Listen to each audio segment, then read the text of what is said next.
오늘 말씀은 제가 부임하기 전에 작년이죠. 2006년 9월 17일로 기억이 나는데 이곳에 와서 말씀을 전한 적이 있어요. 2부 예배 때하고 3부 예배 때 이렇게 전한 적이 있는데 그때 전한 말씀의 그 본문입니다. 그래서 제가 이렇게 건너뛸까 하다가 지금 하나님 나라에 대하여서 예수님이 4가지 비유를 말씀하시고 그 다음에 거기에 준하는 4가지 사건을 이렇게 등장시키고 있는 그런 흐름이 있기 때문에 건너뛰어서는 안 되겠다 싶어서 그때 드린 말씀입니다만 다시 말씀을 드리기로 하고, 혹시 그때 듣지 못하신 분들도 계실 수 있고 또 들으신 분들 가운데에도 다시 한번 들으시면서 하나님의 은혜를 한번 체험해 볼 수 있기를 바라서 이 말씀을 또 드리도록 하겠습니다. 오늘날에 가장 큰 병이 있다면 그것은 희망을 잃은 희망상실증이라고 하는 것입니다. 우리가 잘 알고 있는 키에르케고르, 덴마크의 실존주의 철학자죠. 이분이 1849년에 죽음에 이르는 병이라고 하는 책을 쓰면서 그 책에서 답을 뭐라고 내렸느냐 하면 죽음에 이르는 병은 암이 아니라 절망이다, 이렇게 답을 내렸습니다. 그는 인생을 3단계로 구별하여 보았는데 첫 번째 단계가 미학의 단계라는 것입니다. 미학의 단계라는 것은 쾌락을 좇아 사는 삶을 말합니다. 인생이 자기의 본능을 따라서 욕구대로 살아가는 삶입니다. 처음에는 그것이 참 재미있고 자연스럽고 자유함을 느껴서 마음껏 삽니다. 그러나 얼마 지나지 않아서 거기에 참된 의미를 발견하지 못함으로 허탈감을 금하지 못하여 절망감에 빠지게 된다라고 하는 것입니다. 그래서 그것을 극복하기 위하여 인간은 제2단계로 넘어가게 되는데 그것이 윤리의 단계라는 것입니다. 윤리의 단계라고 하는 것은 인간이 본능대로만 살아서는 안 되겠다, 이제는 철 좀 들고 마음의 양심을 따라서 선하게 그렇게 살자, 도덕적으로 살자라고 하는 것입니다. 그래서 의미를 찾아보자라고 하는 것인데 한동안 그렇게 살아집니다. 그리고 거기에서 보람도 느끼고 의미도 찾습니다. 그러나 얼마 지나지 않아서 그러한 도덕적인 삶조차도 인간이 일정한 한계 이상을 넘을 수 없는 한계를 가지고 있는 것을 깨닫게 되면서 거기에서도 또다시 절망이 찾아옵니다. 그리고 뿐만 아니라 아무리 윤리적으로 도덕적으로 잘 살아도 결국 사망이라고 하는 인간의 종착역을 넘어서지는 못하는 것을 경험하게 되면서 윤리적인 삶도 한계가 있다라고 하는 것을 고백하게 되는 것입니다. 그래서 사람들은 제3의 단계로 갈 수밖에 없게 되는데 그 3단계가 종교 단계입니다. 종교적 단계. 이 종교 단계라고 하는 것은 모든 인간이 가지고 있는 좌절, 절망을 이길 수 있는 것은 유일하게 신 앞으로 나아가는 것이다 라는 것을 깨닫게 되는 순간 그 신 앞에 단독자로 서게 되면서 인생의 새로운 길을 찾게 된다는 것이죠.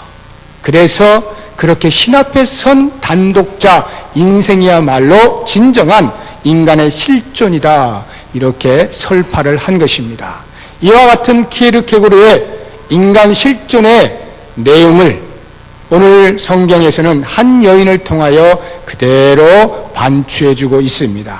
우리는 이 여인의 삶을 돌아보면서 과연 이 땅을 사는 나라고 하는 이 실존은 어떻게 사는 것인가 하는 것을 이 시간에 같이 생각을 해볼 수 있으면 좋겠습니다. 자, 같이 한번 말씀을 따라 보겠습니다. 마가복음 5장의 26절을 보시면은 그 혈루병 걸린 여인, 12회를 고통을 앓고 있던 그 여인이 어느 정도의 고통을 받았는가라고 하는 것을 말씀하고 있습니다. 많은 의원에게 많은 괴로움을 받았고 있던 것도 다 허비하였으되 아무 효험이 없고 도리어 더 중하여졌다, 이렇게 표현을 하고 있습니다. 12회를 혈루병으로 앓았다라고 하는 것은 그만큼 오래되었을 뿐만 아니라 더 이상 사람의 힘으로 할 수 없는 것임을 보여주는 것입니다. 그것을 많은 의원을 찾았으나 점점 더 중하여졌다, 이렇게 표현을 하고 있는 것입니다.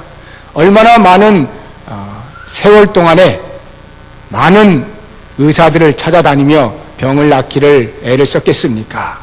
자기의 재산을 다 허비해 가면서까지 그렇게 했으나 어느 곳에 가도 속 시원한 대답을 듣지 못하고 속 시원한 처방을 받지 못하고 오히려 돈은 다 허비했는데 병은 오히려 중해져 버린, 그렇게 육체의 질병으로 말미암은 고통과 돈을 다 탕진해버린 경제적인 고통을 동시에 안게 되는 다중교통 고통 가운데 있게 된 것입니다.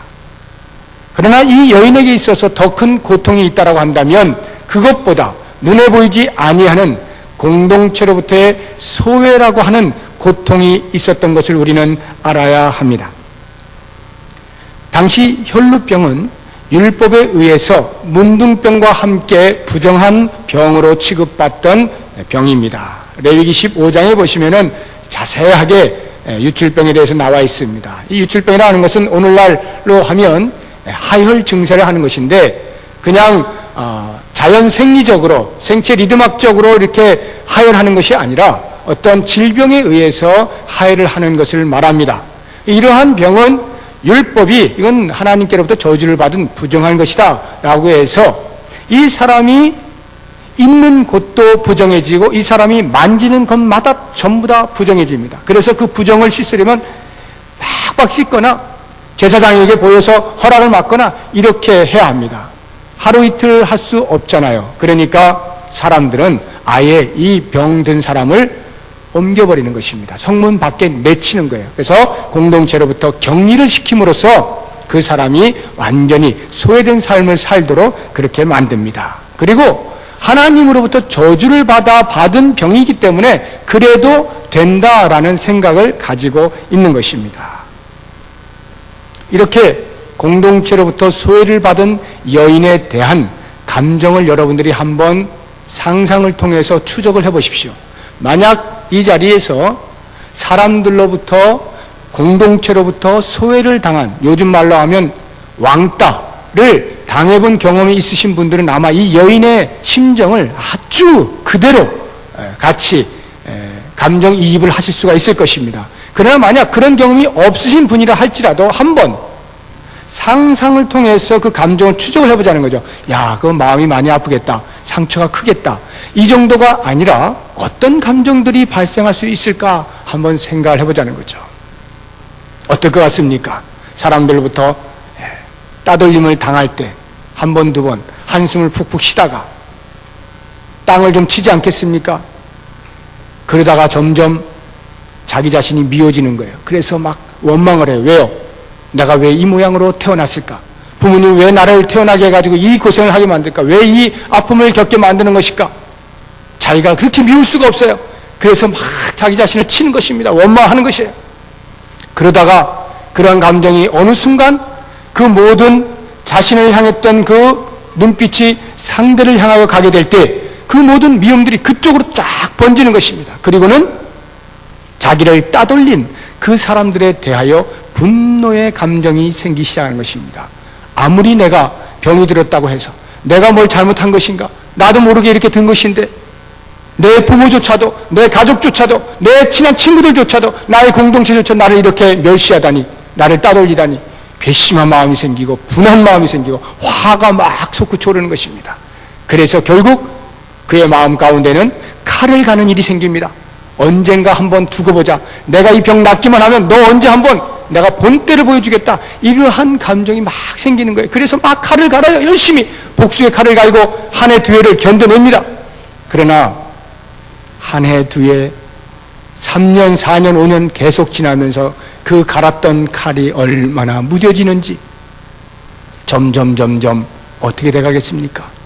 복수고 뭐고 아무리 살으려고 애를 써도 점점 중해가는 자기의 모습, 이제는 죽음밖에는 기다릴 것이 없는 그 모습을 보면서 체념을 하게 되는 감정으로 가게 되죠. 여러분, 자기를 미워하고 원망하고 또는 다른 사람에 대해 분한 마음을 가지고 복수의 칼을 갈고 하는 것들은 그나마 살아있는 사람이 갖는 감정이에요. 그러나 체념한다라고 하는 것은 살았으나 죽은 사람만이 갖는 감정입니다. 그러니까 이 여인은 공동체로부터 수혜를 받았다라고 할 때 이미 죽어버린 거예요. 12년 동안을 육체적인 고통과 경제적인 고통뿐만이 아니라 거기에 더하는 그 정신적인 고통이 이미 이 여인으로 하여금 죽게 만들었다라고 하는 것이죠. 죽은 삶을 살고 있었다라고 해도 과언이 아닌 것입니다. 이러한 고통은 오늘 현대를 살고 있는 우리들 가운데서도 모양을 달리한 채 여러 가지 형태로 죽음과 같은 그런 고통 속에 살고 있는 사람들이 있을 수가 있습니다. 이 자리에 계신 분들 가운데도 혹 여러 가지 모양을 따라서 참 죽고 싶다라고 하는 마음을 가지고 계신 분이 있을런지도 모릅니다. 우리도 모르는 사이에 어느 한 부분에 대하여서 집착하게 될 때 어떠한 해결점도 보이지 아니한 순간에 참 가슴에 답답하고 견디지 못해서 이런 세상 살아서 뭐하나라고 하는 그런 생각이 들 수가 있는 것입니다. 바로 그러한 마음을 가지고 있는 분들이 계시다고 한다면 오늘 이 여인이 무엇을 하였는지를 우리가 한번 집중하여 볼 필요가 있습니다. 이렇게 죽은 인생으로 살아가고 있는 이 여인이 마지막 그녀에게 찾아온 마지막 기회가 있었는데 그 기회를 놓치지 않고 꼭 부여잡은 것입니다. 그것이 무엇이냐 하면 예수의 소문을 들은 거예요. 예수께서 자기 동네에 오신다는 것이에요. 예수에 대한 어떤 소문을 듣고 있었는가 하면 이 예수는 젊은 청년인데 귀신도 쫓아내고 병자도 고치고 심지어는 죽은 사람도 다 살리는 그런 놀라운 능력을 행한다라고 하는 소문을 듣고 있던 차에 그 예수가 오신다는 말을 듣고 이제 나는 죽은 인생이지만 마지막 예수께 남은 희망을 붙들어 본다 라고 하는 각오를 가지고 이 여인이 예수를 찾아 나서는 것입니다. 이렇게 찾아 나설 때에는 이렇게 죽으나 저렇게 죽으나 어차피 죽는 인생인데 한번 그냥 믿져의 본전인데 만나나 보자. 고쳐주면 좋고 안 고쳐주면 어차피 죽는 거니까 이런 마음으로 가지 않았어요. 이 여인의 마음에는 예수를 만나면 반드시 내가 살 것이다라고 하는 확신을 가지고 갔습니다. 그것을 알 수 있는 것들이 이런 것이에요. 이 여인은 부정한 자이기 때문에 병든 것뿐만이 아니라 부정한 자이기 때문에 거동이 불편하거니와 또한 사람들의 눈에 띄어서는 안 되는 것입니다. 사람들이 다니는 곳에 나설 수가 없어요. 그런데 지금 예수를 만나러 가는 그 길은 지금 예수 주변에 엄청나게 많은 무리들이 지금 둘러싸여 있거든요. 그 예수를 만나기 위해서는 반드시 군중들을 비집고 들어가야 되거든요. 그렇다고 한다면 이미 12회를 혈루증으로 앓고 있는 그 육체의 병만 해도 냄새가 나고 그 모습이 아주 말이 아닐 터인데 그러한 흉측한 몰골을 하고 사람들로부터 격리되고 있는 그 사람이 그 많은 군중들 사이를 뚫고 나아가겠다라고 작정을 할 때는 되면 되고 말면 말고 이 정도의 결심으로는 불가능하다는 거예요. 이미 죽어버린 삶이기 때문에 그냥 그리고 죽고 말지 예수를 만날 엄두가 안 나는 것입니다. 그러나 이 여인의 마음 가운데는 예수를 만나는 순간에 뭔가가 일어날 것이다라고 하는 확신이 있었던 거죠. 더더군다나 그것을 우리가 확신할 수 있는 것은 이 여인은 그래서 예수님을 만나서 딱 붙잡고 예수님, 내가 지금까지 12년을 살아왔는데 아무도 나를 못 고쳤습니다. 예수님은 내가 고칠 줄로 믿고 이렇게 찾아왔으니 어떻게 한번 해보십시오 하고 머리를 팍 숙이고 있는 것이 아니라 이 여인의 마음속에는 그게 아니에요. 많은 사람들이 둘러싸여 있으니 만나기도 쉽지 않겠거니와 뿐만 아니라 예수께서 옷 입고 있는 그 겉옷에 손을 대는 그 자체만으로도 내 병이 나을 것이다라고 하는 확신, 믿음을 가지고 나아간 것입니다. 이것은요 그야말로 마지막 한 곳에 올인을 하는 것입니다. 그것이 아니고서는 결코 나아갈 수가 없는 것입니다. 그래서 이 여인으로 인하여서 옷자락이 만져지는 순간 그 여인과 예수님의 만남이 이루어지는데 이 만남은 그렇기 때문에 결코 대충 넘겨볼 일이 아니라는 것입니다. 아, 그냥 만졌구나. 이게 아닌 것입니다. 이 접촉점은 의인과 죄인이, 의인과 부정한 자가 만나는 접촉점입니다. 다시 말하면 그동안에는 의인과 부정한 자 사이에 커다란 벽이 있었어요. 아무도 접근하지 못했습니다. 그동안에는 가지고 있던 자와 가지고 있지 못한 자가 그 사이에 커다란 벽이 있어서 같이 만나지를 못했습니다. 그동안에는 높은 자와 낮은 자 사이에 엄청난 벽이 있어서 전혀 접근을 하지 못했던 것입니다. 지금 한 여인이 예수 그리스도의 옷자락을 만졌다라고 하는 것은 바로 그와 같은 인간들이 만들어 놓은 엄청나게 큰 장벽들을 한순간에 허무는 그 접촉점이란 말이에요. 그 사건이란 말입니다. 엄청난 사건이죠. 29절을 보면 이에 그의 혈루 근원이 곧 마름에 병이 나은 줄을 몸에 깨달으니라. 만지는 순간, 옷자락을 만지는 순간 뭐라고 표현했어요? 곧. 무슨 말이냐면 예수 그리스도를 만나는 순간이 곧 구원이 일어나는 순간이라는 것입니다. 이 땅에 어떠한 사람도 아무리 세상 사람들이 모든 절차들을 통하여 계급들을 통하여 나누어 놓은 것이 할지라도 그 모든 것을 허물고 어떠한 사람이라 할지라도 예수를 만나는 순간, 그 순간이 구원이 발생하는 순간이에요. 구원은 즉각적으로 일어난다는 것입니다. 수많은 무리들이 예수를 따르고 있었지만 그들 가운데 임하지 않던 구원이 단 한순간, 그 짧은 순간에 예수가 나의 희망입니다, 예수가 나를 구원하실 것입니다 라고 하는 확신 속에 만져진 그 한 여인에게 구원이 임했다라는 것입니다. 구원은 너무나 순간이에요. 예수를 만나서, 그래서 예수님께서 숙제를 주고 그 숙제를 잘 하면 그래 내가 너에게 구원을 베풀어 줄게, 아닌 거예요. 구원은 예수를 만나는 순간에 그냥 일어나 버리는 것입니다. 그러므로 이 땅에 있는 그 어떤 누구도 아직 나는 예수를 만나지 못했어요, 절망 가운데 있을 필요가 없습니다. 그리스도를 만나기만 하면 그분이 50이든 60이든 70이든 상관없이, 야 너는 너무 지금 늦었어, 그런 거 없어요. 야 넌 너무 가난하잖아, 넌 너무 없어, 야 넌 너무 못생겼어, 그런 게 없어요. 누가 되었든지 예수를 만나기만 하면, 그리스도를 믿는 믿음만 가지고 있으면 예수님 그 즉석에서 바로 구원을 선물로 주시는 거예요. 이 얼마나 놀라운 은총입니까? 이 은총 가운데 있는 것이 지금 우리들이에요. 우리가 그 은총을 받고 지금 이 자리에 앉아 있는 것 아닙니까? 이렇게 여인의 믿음이 현실로 드러나는 순간에 예수님께서는 자신의 능력이 자신으로부터 나아간 것을 아셨어요. 그래서 찾습니다.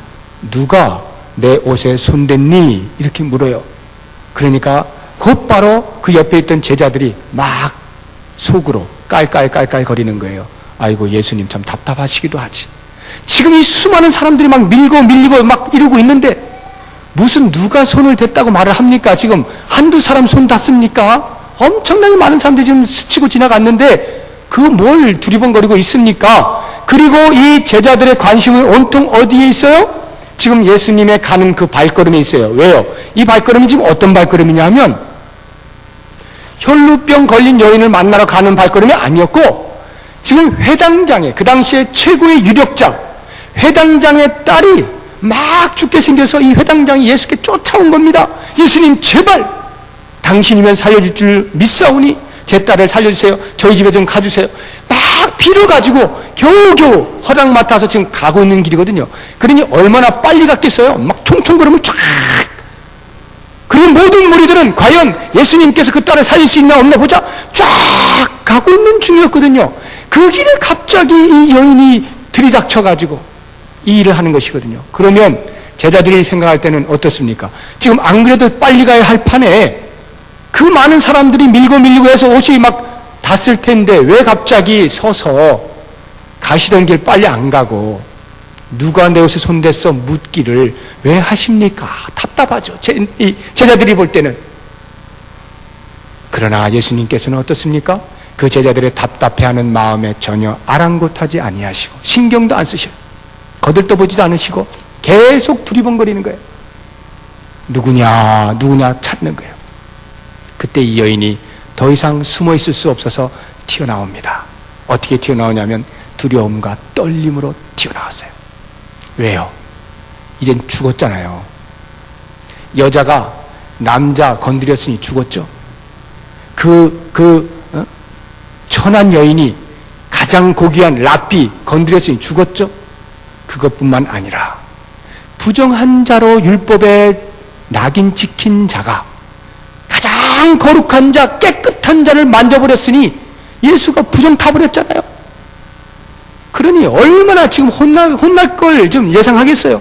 이제 뭐 나가면 죽은 거죠. 그래서 두려움과 떨림으로 겨우 나가는데 이게 웬일입니까? 예수님께서 비난이나 책망을 하기는커녕 오히려 칭찬을 하지 않습니까? 뭐라고 합니까? 34절에 예수께서 가라사대 따라 내 믿음이 너를 구원하였으니 평안히 가라 내 병에서 놓여 건강할지어다. 한번 생각을 해보세요. 여러분, 병이 언제 고쳐졌습니까? 예수님이 이 말씀 하신 다음에 고쳐졌나요? 아니요. 이미 옷 만진 순간 고쳐졌거든요. 깨끗이 나음 받았거든요. 그러면 그냥 가면 되잖아요.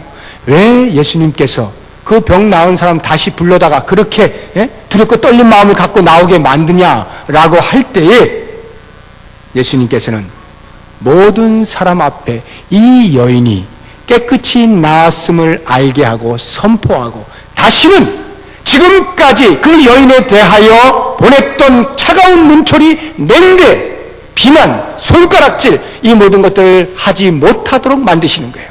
그리고 이 여인에게는 그동안에 받아왔던 그 모든 수모, 멸시, 서러움 이것을 한순간에 날려주시기 위하여 일부러 가시던 그 바쁜 걸음 멈추고 찾으신 것입니다.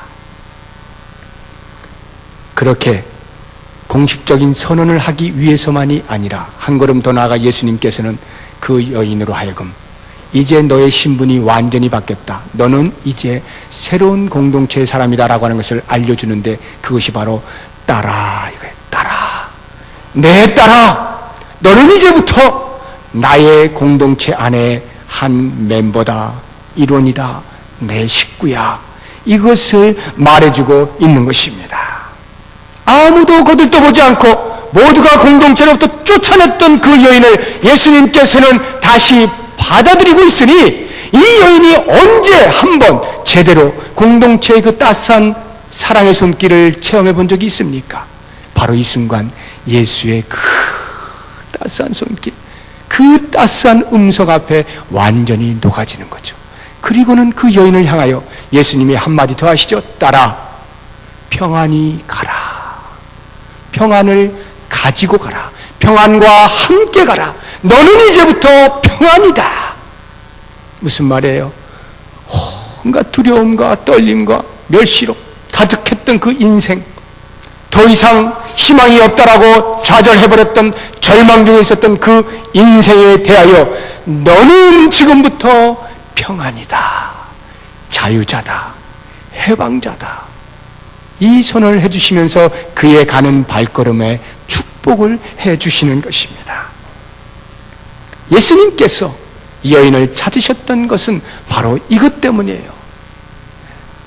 그렇다고 한다면 이제 우리는 마지막 한 가지를 꼭 놓치지 말고 기억하셔야 되는데, 왜 이 혈루병 걸린 여인이 그 야이로의 딸이 죽어가고 있는 그 긴박한 상황 속에서 그 스토리 가운데 다 끼어들어가지고 우리들에게 한눈을 팔게 만드느냐라고 할 때, 뿐만 아니라 왜 그 바삐 가는 걸음 속에 예수님께서 일부러 슬로우 드리번거리면서 그 여인을 찾아 그 많은 시간들을 지체했느냐 하면, 다음 주에 보겠습니다만 그 지체 때문에 이 야이로의 딸이 죽어버립니다. 왜 그렇게 하셨는가? 거기에 큰 도전이 있습니다. 무엇이냐면 예수 그리스도가 우리에게 희망으로 이 땅에 오실 때에는 그 희망에 아무런 조건이 없다는 것입니다. 그 어떤 조건도 있지 아니하고 오직 예수를 만나는 것으로만 희망을 부여잡을 수 있다라고 하는 것입니다. 어떠한 어떠한 조건 없다는 거예요. 야이로의 딸, 회당장의 딸, 그 정도 되어야 예수를 만날 수 있나요? 아니요. 모든 사람이 버려버린 절망 중에 있던 혈루병 걸린 이 여인도 예수를 만날 수 있는 존재임을, 모든 인생은 예수를 만나느냐 만나지 않느냐로 결정지어지는 것을 보여주는 것입니다. 아무리 대통령도요, 국회의원도요, 예수를 모르면 꽝이에요. 꽝입니다. 그 인생은 이 땅으로 끝이에요. 얼마나 불쌍한 영혼들인지 모릅니다. 그리스도를 알지 못하는 자는 아무리 우리가 부러워, 저렇게 되고 싶어, 그런 사람도요, 이 땅, 이 짧은 순간으로 끝이에요. 예수님의 눈에는 모두가 불쌍한 영혼들이요, 모두가 죽은 영혼들이요. 왜 예수님께서 일부러 이렇게 걸음을 멈추시고 이 여인을 찾았느냐? 그것은 바로 예수 안에 들어오는 새로운 공동체에는 더 이상 우리 인간들이 만들어놓은 그 어떠한 차별과도 관계없이 오직 그리스도를 믿는 믿음으로 말미암아서만 가족되는 것을 보여주시는 것입니다. 혈루병 걸린 자와 야이로가 함께 만날 수 있는 곳이라는 것이죠. 우리는 높은 곳에서 낮은 곳으로 흘러가기를 원하고 항상 그래서 높은 곳에 있기를 원하지만, 그리스도 공동체 안에는 더 이상 그러한 높낮이가 없는 새로운 공동체임을 우리에게 보여주시는 것입니다. 사랑하는 여러분, 우리가 바로 그러한 공동체 속에 살고 있는 거예요. 그러므로 우리는 이 교회 안에서 세상이 정해놓은 그러한 것으로서의 높낮이로 서로를 으르렁거리고 할 이유가 요만큼도 없어요. 우리는 오직 예수를 믿는 믿음으로 서로가 형제 자매된 자들일 뿐입니다. 좋아할 일만 남아있는 것이고 사랑할 일만 남아있는 것입니다. 그리고 이제 마지막으로 우리가 예수를 믿고 있다 할지라도 때로 우리가 한눈을 파는 순간에 예수를 믿는다고 하는 이 믿음이 얼마나 엄청난 사건인가를 깜빡하는 순간에 우리는 밀려오는 환경들에 의해서 우리에게 심겨진 이 희망을 놓치고 좌절하고 근심하고 걱정하고 눈물 흘리고 가슴 아파하고 문제에 그냥 씨름하고 그 환경 속에 막 빠져들어가서 어찌할 줄 모르는 그러한 삶을 살 때가 있습니다. 저 역시도 예외 없이 그러한 삶을 살 수가 있습니다. 그러나 여러분, 그러할 때마다 빨리 깨달아야 되는 거예요. 내가 지금 어떠한 존재인가?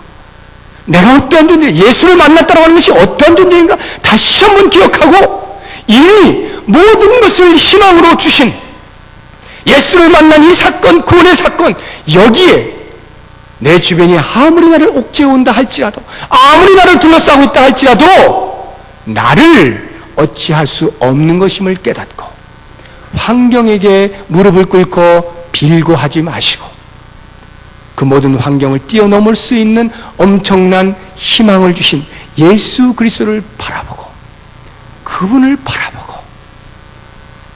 환경에 대하여 외치는 것입니다. 환경아, 무릎 꿇어.